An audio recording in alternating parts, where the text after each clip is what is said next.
ఇప్పుడే country delight యాప్ని download చేసుకోండి. Download the country delight app now. నమస్తే, నేను Keshav. Welcome to Suman TV. అహ్మదాబాద్లో జరిగిన విమాన ప్రమాదం ఇప్పుడు విమాన ప్రయాణాన్నే భయానకంగా మార్చేస్తుంది. అసలు ఈ ప్రమాదానికి కారణాలేంటి? బోయింగ్ విమానం కూలిపోయేంత దుస్థితిలో ఎందుకు ఉంది? మెయింటెనెన్స్ ప్రాబ్లమా? టెక్నికల్ అంశాలు ఏమైనా ఉన్నాయా? రన్వే పైన కూడా కొన్ని విమర్శలు వస్తున్నాయి. దీనికి సంబంధించినటువంటి శాస్త్రీయత ఏంటి? ఈ అంశాలను విశ్లేషించేటువంటి ప్రయత్నం చేద్దాం. మనతో పాటు ఎయిర్ ఫోర్స్ గ్రూప్ క్యాప్టెన్, మాజీ గ్రూప్ క్యాప్టెన్ రాజేంద్ర ప్రసాద్ గారు ఉన్నారు. రాజేంద్ర ప్రసాద్ గారు నమస్తే. నమస్తే అండి. సార్, ఈ ప్రమాదం గురించి మీరు మొత్తం చూస్తున్నారు ఆల్రెడీ. ఇంత పెద్ద విమానం, 250 మంది దాకా ప్రయాణికులు కానీ సిబ్బంది కానీ అందరినీ చూస్తే, పైగా జనావాసాల మీద కూలిపోయినటువంటి విధానం. ఈ లాస్ట్ 20-30 ఇయర్స్లో అయితే ఇలాంటి ప్రమాదాన్ని ఎప్పుడూ చూడలేదు. అసలు మీరు ఒక ఎయిర్ ఫోర్స్ కమాండర్గా మీకున్నటువంటి అనుభవం రీత్యా చూస్తే ఇక్కడ ప్రధానమైన లోపం ఏం జరిగి ఉండొచ్చు? ఇది చాలా దిగ్భ్రాంతికరమైన విషయం అండి. మీరు కానీ చూస్తే ఇదే విమానము బోయింగ్ 171 డ్రీమ్ లైనర్ సంబంధించింది అనమాట. ఈ విమానము ఢిల్లీలో 11 o'clock టేక్ ఆఫ్ అయిందండి. అక్కడ నుంచి టేక్ ఆఫ్ అయ్యి మళ్ళీ అహ్మదాబాద్ లో ల్యాండ్ అయింది. ల్యాండ్ అయినంత వరకు కూడా ఎటువంటి ఇండికేషన్స్ ఇండియన్ పారామీటర్స్ లో ఏమాత్రం ఉన్నా కానీ వాళ్ళకి పైలట్స్ కి ఐకా సిస్టమ్ లో వార్నింగ్ ఇస్తాయండి. ఆ ఐకా సిస్టమ్ ద్వారా వాళ్ళకి ఏమాత్రం చిన్న స్వల్పమైన తేడాలు ఉన్నా కానీ ఇంజన్ లో కానీ ఏవియానిక్స్ లో కానీ తర్వాత ఎలక్ట్రానిక్స్ లో కానీ సో అలాంటి సిగ్నల్స్ ఏమీ రాలేదు. ఢిల్లీ నుంచి అహ్మదాబాద్ వచ్చేంత వరకు సేఫ్ గా ల్యాండ్ అయింది. ఇప్పటి వరకు ఇట్లాంటి ప్రమాదం డ్రీమ్ లైనర్ కి సంబంధించింది ఎక్కడ కూడా. డ్రీమ్ లైనర్ ఇప్పటి వరకు 1100 పైచులకు విమానాలను తయారు చేసింది. మన ఇండియన్ ఎయిర్లైన్స్ కూడా, మన ఎయిర్ ఇండియా కూడా దాదాపు 34 విమానాలు కొనుగోలు చేసి వాడుకలో ఉంది. ఇట్లాంటి యాక్సిడెంట్ జరగడం ఇదే మొట్టమొదటిసారి డ్రీమ్ లైనర్ కి. ఎందుకంటే ఇప్పటి వరకు టేక్ ఆఫ్ చేసిన టైంలో యాక్సిడెంట్స్ సాధారణంగా చాలా తక్కువ జరుగుతాయి అనమాట. అవి మొత్తం ఓవరాల్ మనం యాక్సిడెంట్ లో పోల్చుకుంటే 2% మాత్రమే ఈ విధంగా జరగడానికి ఆస్కారం ఉంది టేక్ ఆఫ్ అయిన ఫస్ట్ ఇనిషియల్ స్టేజెస్ లో. సో ఇది ఆ 2% కోవకు చెందిన యాక్సిడెంట్ అనమాట. ఇది మీకు చూస్తే టెక్నికల్ పరంగా చూస్తే ఈ డ్రీమ్ లైనర్ కి 2 ఇంజిన్స్ ఉంటాయండి. ఈ ఇంజిన్స్ కూడా రోల్స్ రాయిస్ వాళ్ళవి ఉంటాయి, కొన్ని జనరల్ ఎలక్ట్రిక్ వాళ్ళ ఇంజిన్స్ చాలా పర్ఫెక్ట్ గా ఉంటాయండి. ఆ సిస్టమ్స్ ఒక ఇంజిన్ తో కూడా టేక్ ఆఫ్ చేయగలదు ఎయిర్ క్రాఫ్ట్. 2 అవసరం లేదు. ఏదైనా ఒక ఇంజిన్ ఏదైనా ప్రమాదం కానీ ఏదైనా సమస్య వస్తే 2వ ఇంజిన్ టేక్ ఆఫ్ చేస్తుంది అనమాట. రెడెండెన్సీ ఫ్యాక్టర్ అంటారు. అలాగే ఎయిర్ క్రాఫ్ట్ లో కూడా 300% రిడెండెన్సీ ఫ్యాక్టర్స్ ఉంటాయి. కొన్ని క్రిటికల్ కాంపోనెంట్స్ ఉంటాయి ఎయిర్ క్రాఫ్ట్స్ లో, ఏవియానిక్స్ లోను వాటిలోను. ఒకటి పని చేయకపోయినా 2వది టేక్ ఓవర్ చేస్తుంది, 2వది పని చేయకపోయినా 3వది టేక్ ఓవర్ చేస్తుంది అనమాట. సో ఇలాంటివి ఒక 300 క్రిటికల్ కాంపోనెంట్స్ మూడు ఉంచుతారు అనమాట ఎయిర్ క్రాఫ్ట్ లో. పొరపాటున ఒకటి ఆగిపోయినా కానీ ఇంకోటి టేక్ ఓవర్ చేసుకుంటుంది, ఇంకోటి ఆగిపోయినా థర్డ్ టేక్ ఓవర్ చేసుకుంటుంది. కాబట్టి ఇట్లాంటి ఫైనల్ టేక్ ఆఫ్ అయిన తర్వాత జరగడం యాక్సిడెంట్ చాలా రేరు. ఇప్పటి వరకు జరిగిన హిస్టరీలో ఇంతవరకు ఈ బోయింగ్ విమానాల్లో ఇప్పటి వరకు ఏది జరగలేదు. కాబట్టి డ్రీమ్ లైనర్ లో చాలా పర్ఫెక్ట్. ఒకటి ఇందులో 2 అంశాలు చెప్తున్నారు. 2 ఇంజిన్లు ఉన్నాయి, 2 ఫెయిల్ అయిపోయాయి అని ఒకటి చెప్తున్నారు. మేజర్ అసలు నిజంగా 2 ఇంజిన్లు ఒకేసారి ఫెయిల్ అయ్యేటువంటి అవకాశం ఉంటుందా? ఛాన్సే లేదండి. ఎప్పుడు ఫెయిల్ అవుతుందంటే 2 ఇంజిన్లు ఒకేసారి ఫెయిల్ అవటం ఏంటంటే, ఒకటి ఏమంటే సివియర్ వెదర్ ఫినామినా. ఏదైనా ఎయిర్ క్రాఫ్ట్ అతి భయంకరమైనటువంటి క్యూములో నింబులస్ క్లౌడ్స్ అనమాట, సివి క్లౌడ్స్ వాటిలో చొచ్చుకుపోతే ఆ ఎలక్ట్రికల్ తీవ్రతకి మొత్తం ఎంటైర్ ఎయిర్ క్రాఫ్ట్ సిస్టమ్ ధ్వంసం అయిపోవచ్చు అనమాట. దాన్ని బట్టి మన పిడుగులు పడతాయి కదా, ఆ పిడుగులు పడే టైంలో అట్లాంటి సిబి క్లౌడ్స్ లోకి ఎంటర్ అయిపోతే ఆ సిబి క్లౌడ్ తీవ్రతకి ఏమన్నా అవ్వచ్చు. కానీ అలాంటిది ఏం లేదు. వెదర్ అహ్మదాబాద్ లో క్లియర్ వెదర్ ఉంది. ఆ రోజు 40 degrees సెంటిగ్రేడ్ టెంపరేచర్ ఉంది, విజిబిలిటీ కూడా బాగానే ఉంది. కాబట్టి ఇంకా 400 మీటర్లే ఎగిరిందండి విమానం. అంటే 600 meters అబోవ్ సీ లెవెల్ అంటారు. అహ్మదాబాద్ 200 మీటర్లు అబోవ్ సీ లెవెల్ లో ఉంది. కాబట్టి ఇది విమానం ఎగిరింది 400 మీటర్లు ఎత్తే ఎగిరింది అనమాట. ఆ 400 మీటర్ల నుంచి అంటే less than ½ kilometer అనమాట.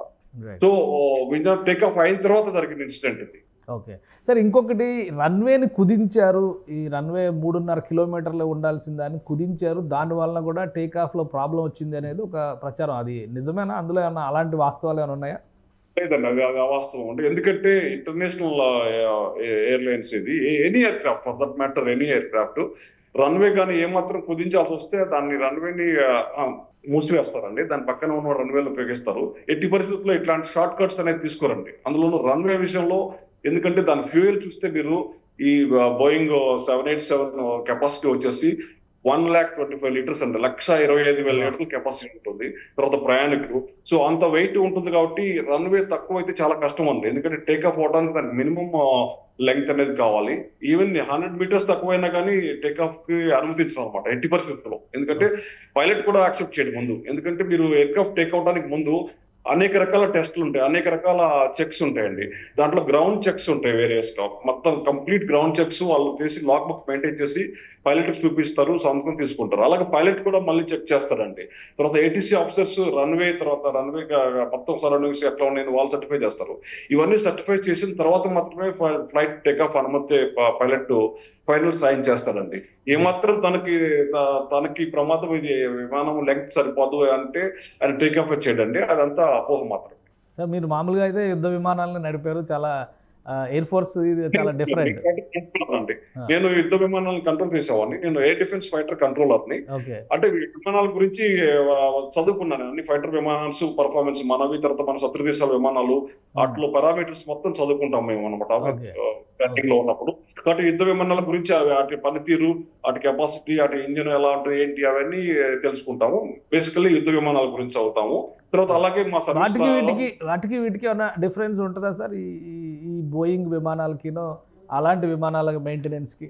మెయింటెనెన్స్ పారామీటర్స్ ఆల్మోస్ట్ ఒకే విధంగా ఉంటాయండి. కాకపోతే ఈ పాసెంజర్ ఎయిర్క్రాఫ్ట్ కాబట్టి, సివిల్ ఎయిర్క్రాఫ్ట్ కాబట్టి ఇంకా స్ట్రింజెంట్ గా ఉంటాయి ఇందులో. ఈ మెయింటెనెన్స్ ఆస్పెక్ట్స్ లో ఇప్పుడు మీరు అన్నట్టు ఈ 787 మీద ఏవో ఇద్దరు మాజీ ఎంప్లాయీస్ కామెంట్ చేశారు. వాళ్ళు షార్ట్ కట్స్ ఫాలో అవుతున్నారు, డిమాండ్ ని తట్టుకోలేక అది ప్రమాదం అవుతుందని ఒక ఆయన, అందులో 30 సంవత్సరాలు పనిచేసినటువంటి ఒక ఆయన జాన్ బార్లైనర్ అనే ఆయన కామెంట్ చేశాడు ఇంతకు ముందు. దాని గురించి కూడా మన బోయింగ్ కొట్టిపారేసింది, అవన్నీ లేదని. తర్వాత ఇంకొక అతను కూడా, ఇద్దరు వ్యక్తులు కామెంట్ చేశారు, మీరు సబ్ స్టాండర్డ్ మెటీరియల్ యూజ్ చేస్తున్నారు కొన్ని పార్ట్స్ కి, అవి మీకు ముందు ఇబ్బంది కలిగించవచ్చు అని. అలాంటి కామెంట్స్ కూడా బోయింగ్ తిప్పికొట్టింది అనమాట. కానీ ఇప్పుడు ఈ డ్రీమ్ లైనర్ పైన చాలా అనుమానాలు వస్తున్నాయి. ఇప్పుడు ఎయిర్ ఇండియా నడుపుతోంది, విమానాలు చాలా ఉన్నాయి. ఇవాళ కూడా ఒక విమానానికి ఇజ్రాయెల్ ఇరాన్ టెన్షన్స్ వలన 3 గంటల సేపు గాల్లో తిరిగి చివరికి మళ్ళీ ముంబైలో ల్యాండ్ అయిందని వస్తుంది ఇన్ఫర్మేషన్. సో అసలు ఈ విమానాల పటిష్టత కానీ, ఈ విమానాలు నమ్ముకుని ప్రయాణం చేయడం కానీ ఎంతవరకు విశ్వసించవచ్చు? అలానే ఇతర దేశాల్లో కూడా బోయింగ్ విమానాలు ప్రయాణాలకి ఉపయోగిస్తున్నారా, ప్రయాణికుల కోసం ప్రధానంగా? తప్పకుండా అండి. బోయింగ్ ఇదే విమానం, ఇదే టైప్ విమానము బోయింగ్ 787 డ్రీమ్ లైనర్ ఇప్పటి వరకు బోయింగ్ సంస్థ దాదాపు 11,000 విమానాలను ప్రొడ్యూస్ చేసింది. మన ఎయిర్ ఇండియా దగ్గరే 34 ఉన్నాయి ఆల్రెడీ. ఇవి చాలా పటిష్టమైనవండి. ఎందుకంటే ఒక విమానం బోయింగ్ చేస్తుందంటే అందులో కనీసం ఒక 30-40 సంస్థలు ఇమిడి ఉంటాయి. ఇంజిన్ ఒకరు తయారు చేస్తారు. దీనికి సంబంధించిన ఇంజిన్లు 2 సంస్థలు తయారు చేసి బోయింగ్ ఇస్తాయి. అవి ఏంటంటే రోల్స్ రాయ్స్ ఒకటి, తర్వాత జనరల్ ఎలక్ట్రిక్ ఒకటి. అలాగే ప్రతి ఒక్క కాంపోనెంట్ ఒక్కొక్క సంస్థ చేసి దాన్ని క్వాలిటీ చెక్స్ చేసి ఫైనల్ గా అసెంబుల్ చేస్తారండి. సో బోయింగ్ కి మంచి నేమ్ ఉందండి. ఇప్పటి వరకు మన ఇండియా కూడా ఎయిర్ సేఫ్టీ స్టాండర్డ్స్ లో మనం 48 పొజిషన్ లో ఉన్నాం అనమాట. ఇంతకుముందు మనం 101 పొజిషన్ లో ఉండేవాళ్ళము ఏవియేషన్ సేఫ్టీ స్టాండర్డ్స్ లో. ఇప్పుడు మన ఇండియా మనం 48 పొజిషన్ రీచ్ అయ్యాం మనం 101 నుంచి. సో ఈ టెక్నికల్ విషయంలో మనం అపోహలు పెడుతున్నాం. ఎందుకంటే ప్రతి ఒక్కళ్ళు కూడా చాలా వాళ్ళ కంపెనీ యొక్క పర్ఫార్మెన్స్ డిపెండ్ అయి ఉంటుంది కాబట్టి అల్టిమేట్ అండ్ హైయెస్ట్ స్టాండర్డ్స్ ని ఇంప్లిమెంట్ చేస్తారండి. ఓకే. సో మీరు మీ అంచనా ప్రకారం ఇందులో కాన్స్పిరసీకి ఎక్కడైనా స్కోప్ ఉందా? ఎందుకంటే అన్నింటినీ కూడా ఇప్పుడు మీరు అన్నట్టుగా ఢిల్లీ నుంచి అహ్మదాబాద్కి చాలా సేఫ్గా వచ్చింది, ల్యాండ్ అయింది. టేక్ ఆఫ్ కూడా చాలా స్మూత్గా జరిగింది అని అంటున్నారు. టేక్ ఆఫ్ జరిగిన 43 సెకండ్లో అసలు ఏం జరిగి ఉండొచ్చు మీ అంచనా? టేక్ ఆఫ్ జరిగిన తర్వాత ఇది ఇనిషియల్ క్లైంబింగ్ లెవెల్లో కంప్లీట్ మేడే అని కాల్ ఇచ్చాడండి. మేడే కాల్ ఇవ్వటం అంటే అది విమానం హెల్ప్ మీ అని అనమాట దాని అర్థం. నా కంట్రోల్ లేదు, నన్ను రక్షించండి అని పైలట్ ఇచ్చే కాల్ అనమాట ఏటీసీకి. తర్వాత చుట్టుపక్కల ఉన్న విమానాలకి రేడియో సంకేతం పంపుతాడండి.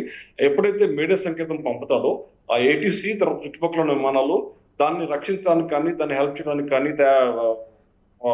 జాగ్రత్తగా దాన్ని గైడ్ చేయడానికి, రన్వే మీద గైడ్ చేయడానికి కానీ ఫస్ట్ ప్రయారిటీ, హైయెస్ట్ ప్రయారిటీ ఇస్తాయండి. సో మేడిక్ కాల్ ఇమీడియట్ గా 30 seconds లో ఇవ్వటం అంటే దానికి దేర్ ఆర్ స్ట్రాంగ్ రీజన్స్ ఒకటండి. ఫ్యూయల్ ఏదైతే ఉందో, ATF ఫ్యూయల్ ఉందో అది హైలీ కంటామినేట్ అయితే ఒకవేళ ఢిల్లీ నుంచి వచ్చిన తర్వాత అహ్మదాబాద్ లో రీఫ్యూలింగ్ జరుగుతుందండి. ఆ రీఫిలింగ్ జరిగినప్పుడు అంటే ఛాన్స్ ఉండదు, ఇది 0.001% మాత్రమే.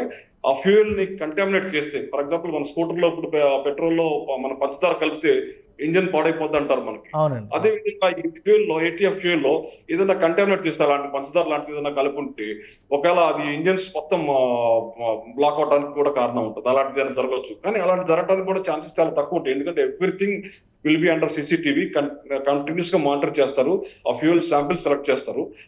అలాంటిది ఏమైనా జరుగుంటే అది బయటపడుతుంది. ఇంకోటి ఏంటంటే, మీరు గమనించే ఉంటారు, మనం టేక్ ఆఫ్ టైంలో మనం మొబైల్స్ స్విచ్ ఆఫ్ చేయమంటారు. అవును. ఎందుకంటే రేడియో నావిగేషన్ సిస్టమ్ లో ఇంటర్ఫియర్ అవుతుంది, పైలట్ కి దాని ప్రమాదం గురి చేయడానికి అవకాశం ఉందని. అలాంటిది ఎవరైనా సాబోటేజ్ చేసే వాళ్ళు, టెర్రరిస్టులు ఎవరైనా రేడియో ఫ్రీక్వెన్సీ తర్వాత నావిగేషన్ జామింగ్ ఇన్స్ట్రుమెంట్ తీసుకొని ఎయిర్ ఫీల్డ్ బయట ఏదన్నా చేయడానికి, అది మన ఊహాగానం మాత్రం. ఎందుకంటే ఇలాంటి కూడా జరగచ్చు. మనం 9/11 లో పైలట్స్, కొంతమంది పైలట్స్ అమెరికాలోనే తరపించి అంది విమానాలు తీసుకొని టవర్ ని ఎలా కొట్టారు, అంత చేయగలిగిన వాళ్ళు ఈ రోజు రేడియో ఫ్రీక్వెన్సీని జామ్ చేయడం కోసం చిన్న సూట్ కేసు లాంటి బాక్స్ లో మన ఫ్రీక్వెన్సీ జామర్స్ ని, తర్వాత నావిగేషన్ జామర్స్ ని, తర్వాత కమ్యూనికేషన్ జామర్స్ ని పెట్టుకొని వచ్చి ఆ ఎయిర్ ఫీల్డ్ బయట కూర్చొని ఎక్కడన్నా ఒక బిల్డింగ్ లోనో లేకపోతే బిల్డింగ్ పైన కూర్చొని ఈ విమానం జస్ట్ టేక్ ఆఫ్ అయినప్పుడు ఆ విమానానికి బోయింగ్ 787 లో ఉన్నటువంటి రేడార్స్ అది ఏమేమి ఉన్నాయి కమ్యూనికేషన్, వాటిని జామ్ చేసే జామర్ ఫ్రీక్వెన్సీని పట్టుకొని యూజ్ చేసి ఉంటే టెర్రరిస్ట్ చర్య అనమాట ఇది. అలా చేసడానికి కూడా అవకాశం ఉంది. అవన్నీ ఇన్వెస్టిగేషన్ తేలుతాయండి. ఎందుకంటే అంత సడన్ గా రెండు విమానాలు ఫెయిల్ అవడానికి ఏదన్నా బర్డ్ హిట్ జరగాలి. బర్డ్ హిట్ అంటే చిన్న బర్డ్ 2-3 కాదు, 4-5 బర్డ్స్ 2 ఇంజిన్ లోకి వెళ్ళిపోయి ఇంజిన్ ని ప్యారలైజ్ చేయడం అనమాట. అది జరిగే అవకాశం లేదు. బర్డ్స్ అక్కడ ఉంటే మనకు తెలిసిపోతుంది. టేక్ ఆఫ్ టైమ్ లో బర్డ్స్ ఉండేవారు అనమాట. బర్డ్ అథారిటీ మనకు ఉంటుంది. ఏ మాత్రం బర్డ్ ఫ్లయింగ్ జరుగుతున్నా కానీ వాటిని షూట్ చేయడం కానీ, తర్వాత వాటిని స్కేర్ చేయడం కానీ చేస్తారు. అలాంటిది ఏమీ జరగలేదు మనకు. అక్కడ వెదర్ కూడా బాగానే ఉంది. కాబట్టి కంప్లీట్ ఇన్వెస్టిగేషన్ మనము CVR తర్వాత మన బ్లాక్ బాక్స్ అనేది ఉంటుందండి. దాన్ని అనలైజ్ చేస్తే మనకి కంప్లీట్ గా లాస్ట్ 30 సెకండ్ లో వాళ్ళ ఏం జరిగింది కాక్పిట్ లోపల, కాక్పిట్ వాయిస్ రికార్డర్ ఉంటుంది, ఫ్లైట్ డేటా రికార్డర్ ఉంటుంది. ఈ రెండింటిని ఒక 1 వీక్ లోపు మనం డిసైఫర్ చేయొచ్చు. ఈ 34 సెకండ్ లో పైలట్ మేడే కాల్ ఇచ్చిన తర్వాత ఏమేమి మాట్లాడాడు క్రూ తోటి, తర్వాత వాళ్ళ క్యాబిన్ క్రూకి ఏమి సిగ్నల్స్ ఇచ్చాడు. ఎందుకంటే ప్రయాణికులకి ఎప్పుడు కూడా పైలట్ ఏ మాత్రము చిన్న ప్రమాదం పసిగట్టినా అది ప్రయాణికుల్ని అలర్ట్ చేస్తాడండి ఆయన. సో డెఫినెట్ గా ఆయన చేస్తుంటాడు, క్రూకి ఇచ్చుంటాడు ఏమి మీరు చేయండి అని. ఆయన మాట్లాడిన 30 సెకండ్స్ లో ఏమేమి మాట్లాడాడు వాళ్ళ క్యాబిన్ క్రూ తోటి, తర్వాత ఆయన ఏమేమి సంకేతాలు ఇచ్చాడో అవన్నీ కాక్పిట్ వాయిస్ రికార్డ్ లో రికార్డ్ అవుతాయి. అలాగే ఫ్లైట్ డేటా రికార్డ్ కూడా ఉంటుందండి, FDR లో ఇంజిన్ కి సంబంధించిన అనేకమైన పారామీటర్స్ ఉంటాయి, అవన్నీ రికార్డ్ అయిపోతాయి. ఆ టైంలో ఇంజిన్ ఎంత థ్రస్ట్ ఉంది, ఎంత హై ప్రెజర్ మెయింటైన్ చేస్తుంది, దాంట్లో ఏంటి అనేది. సో ఇవన్నీ మనకి ఒక 1 వీక్ లోపు మనకి ప్రిలిమినరీగా తెలిసిపోతుంది. ఎనీ సాబిటేజ్ ఉందా, సాబిటేజ్ ఉంటే ఏ విధమైన సాబిటేజ్, ఫ్యూయల్ ని ఏమైనా కంటామినేట్ చేశారా, లేకపోతే హై ఫ్రీక్వెన్సీ జామర్స్ పెట్టి మన ఎయిర్ ఫీల్డ్ బయట దీన్ని ఎవరైనా ఇమ్మొబిలైజ్ చేశారా సిస్టాన్ని, అది కూడా మనకి ఎంక్వైరీలో తెలిసిపోతుందండి.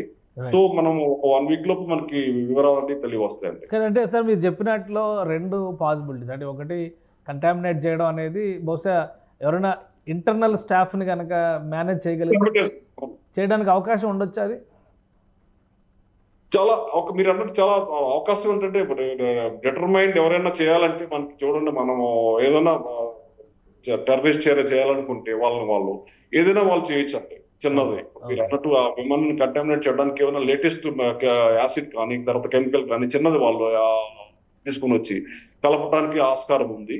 కలిపినా కానీ ఆ శాంపిల్స్ అనేది లాస్ట్ మనకి ఆ ఫ్యూయల్ ఇంజెక్ట్ చేసిన తర్వాత ఎయిర్ క్రాఫ్ట్ కి వాళ్ళు శాంపిల్ కలెక్ట్ చేస్తారండి. ఆ శాంపిల్ దొరికిపోతుంది. ఓకే. సో అంటే డైరెక్ట్ గా చేయడానికి అయితే అవకాశం ఉండదు, ఆ శాంపిల్స్ ముందే చెక్ చేసిన తర్వాతే స్టార్ట్ అవుతుంది.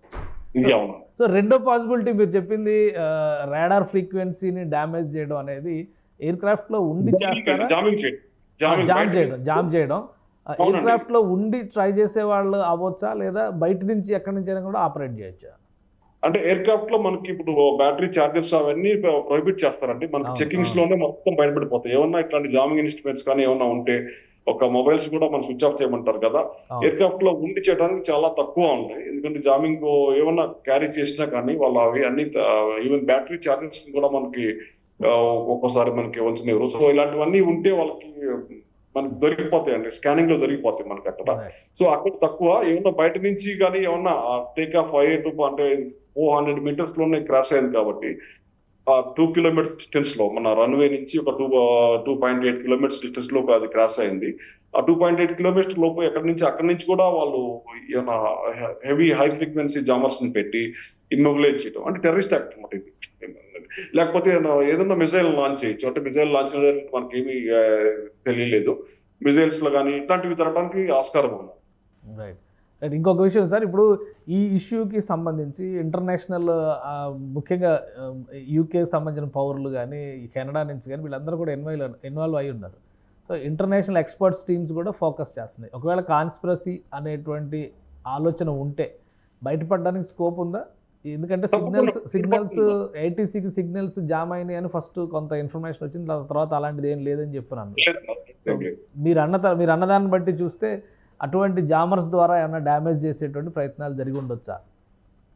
అది కూడా అండి నేను చెప్తున్న పైలట్ ఎర్రర్ కూడా ఉండొచ్చు అండి. 1% పైలట్ చాలా స్ట్రక్చర్ పైలట్. ఆయన 8200 గంటలు దాన్ని ఆయన విమానం నడిపిన అనుభవం ఉంది ఆ సబర్వాల్ గారు.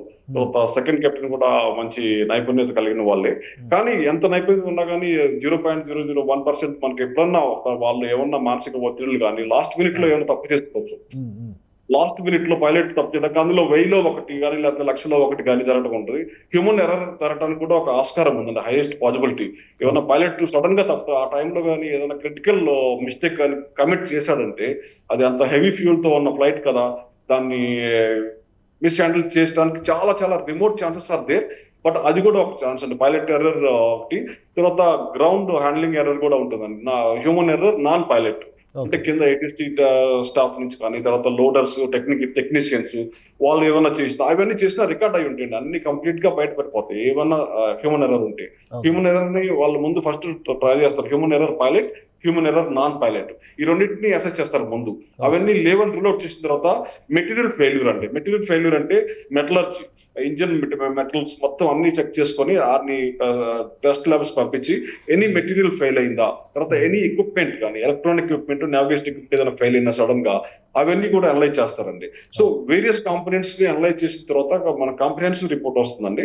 సో మీరు అన్నట్టు ఇంటర్నేషనల్ లో అన్ని ఎందుకంటే మనం అక్కడ జరిగేది బోయింగ్ ఇక్కడ ప్రమాదానికి గురైందంటే మనకంటే ఎక్కువ మిగతా వాళ్ళందరూ ఆ బోయింగ్ లో ప్రయాణించే వాళ్ళు అంటే 1100 ఎయిర్క్రాఫ్ట్స్ ఉన్నాయి కాబట్టి ప్రపంచంలో వాళ్ళందరూ భయాందోళనకు గురవుతారు. వాళ్ళు తప్పనిసరిగా బోయింగ్ కూడా వాళ్ళు కంప్లీట్ రిపోర్ట్ తీసుకొని వాళ్ళకి ఇస్తుంది. ఇంటర్నేషనల్ స్పెషలిస్ట్ కూడా దీంట్లో జాయిన్ అవుతారండి, ఇంటర్నేషనల్ ఎయిర్ సేఫ్టీ వాళ్ళు, తర్వాత డీజీసీఏ, మన ఇండియన్ ఏవియేషన్ మొత్తం వీళ్ళంతా కలిపి ఎంక్వైరీ చేసిన తర్వాత మనకి పూర్తి రిపోర్ట్ వస్తుందండి. కాబట్టి అప్పటి వరకు మనం ఇవన్నీ మనం ఊహాగానాలు ఏదన్నా సబ్టేజ్ జరగడానికి అవకాశాలు ఉన్నాయి. కానీ ఇంత పెద్ద నష్టం జరగడానికి హెవీగా ఫ్యూయల్ తో నిండి ఉండడమే ఒక సమస్యగా చూడొచ్చా? ఎందుకంటే జస్ట్ టేక్ ఇప్పుడు ఇవన్నీ మనకి లండన్ వరకు విమానం కదండి, ఇది ఎక్కడ రీఫ్యూల్ చేసుకోకుండా 1,25,000 లీటర్లు నింపుకొని 1,400 కిలోమీటర్లు 14,000 కిలోమీటర్లు ట్రావెల్ చేయొచ్చండి. దీని ఫుల్ వితౌట్ రీఫ్యూలింగ్ 14,000 కిలోమీటర్లు ఇది ట్రావెల్ చేయగలదు. అంత ఫ్యూల్ లోడ్ దానికి ఉంటుందండి, ఎందుకంటే ఇంజిన్ కెపాసిటీ అంత ఉంటుందండి. ఇంకొక ప్లస్ ఒక 10% 20% అడిషనల్ లీవరేజ్ కూడా ఉంటుంది దానికి. అంటే ఇంత లోడ్ తీసుకెళ్లాలని ఉంటుంది కదా, ఆ లోడ్ మీద ఒక 10% అడిషనల్ వాళ్ళు పెట్టుకునే వాళ్ళు ఫ్లై చేస్తారనమాట. ఎట్టి పరిస్థితుల్లో ఆ లోడ్ లిమిట్ ఏ మాత్రం పెరిగినా కానీ వాళ్ళు దించేస్తారండి. ఎట్టి పరిస్థితుల్లో వాళ్ళు టేక్ ఆఫ్ చేయరు పైలట్, ఆయన రిస్క్ చేయడు. Right sir, airspace closure అనేది కూడా ఈ విమానయాన రంగాన్ని బాగా కుదిపేస్తున్నాడు. అటు పాకిస్తాన్ ఏమో మన విమానాలు యాక్సెప్ట్ చేయట్లా, మనం పాకిస్తాన్ విమానాలను కూడా యాక్సెప్ట్ చేయట్లా. దాని ప్రభావం కూడా ఈ రాకపోకల పైన, ప్రయాణాలపైన, ముఖ్యంగా పైలట్ల పైన స్ట్రెస్కి ఏమైనా దారితీస్తుందంటారా? అదేం ఉండదండి. దానివల్ల ఏంటంటే ఫ్యూయల్ సేవ్ అవుతుంది, అంతే డిస్టెన్స్ సేవ్ అవుతుంది అంతే. ఇప్పుడు మనం ఒక పాకిస్తాన్ ఎయిర్ స్పేస్ నుంచి మనం ప్రయాణించడం వల్ల మనకు ఒక 300 కిలోమీటర్లు 400 కిలోమీటర్లు లేదా 500 కిలోమీటర్ల వరకు డిస్టెన్స్ సేవ్ అవడం వల్ల ఆ డిస్టెన్స్ లో మనకి ఫ్యూయల్ కన్సంప్షన్ అంటే ఇప్పుడు ATF ఫ్యూయల్ కూడా మన పెట్రోల్ లాగా లీటర్ 100 రూపాయల దాకా ఉంటుందండి. సో అది మీరు మళ్ళా ఒక ఫ్లైట్ లో ఒక 500 కిలోమీటర్ల డిస్టెన్స్ తగ్గించుకుంటే అంత ఫ్యూయల్ సేవ్ చేస్తారు. ఆ ఫ్యూయల్ సేవింగ్ ఒకటి తప్ప మిగతా దాంట్లో ఏ మాత్రం ఇంపాక్ట్ ఉండదండి. Right right thank you Rajendra Prasad గారు విశ్లేషణ అందించినందుకు. ఇది ఇండియన్ ఎయిర్లైన్స్కి సంబంధించి, ఎయిర్ ఇండియాకి సంబంధించి బోయింగ్ విమానం ప్రమాదానికి సొంతంగా అంటే టెక్నికల్ అంశాలను పక్కన పెట్టేసి చూసినప్పుడు కాన్స్పిరసీ చేయడానికి ఉన్నటువంటి అవకాశాలు ఏంటనే దాని మీద గ్రూప్ కెప్టెన్ రాజేంద్ర ప్రసాద్ గారు చేసినటువంటి విశ్లేషణ ఖచ్చితంగా ఎయిర్ప్లేన్ టేక్ ఆఫ్ అయినటువంటి సెకండ్లలోనే కూలిపోవడం అనేది ఒక పెను ఉత్పాతంగానే చూడాల్సి ఉంటుంది. బోయింగ్ విమానానికి ప్రపంచవ్యాప్తంగా ప్రత్యేకత ఉంది. అయినప్పటికీ కూడా ఇక్కడ జరిగిన పొరపాటు ఏంటనేది తేలాలంటే శాస్త్రీయ విశ్లేషణ తర్వాతనే స్పష్టత వస్తుందని చెబుతున్నారు. ఇది special discussion. Keep watching. Suman టీవీలో మీ పర్సనల్ అండ్ బిజినెస్ ప్రమోషన్స్ కోసం కింది నెంబర్కి కాంటాక్ట్ చేయండి.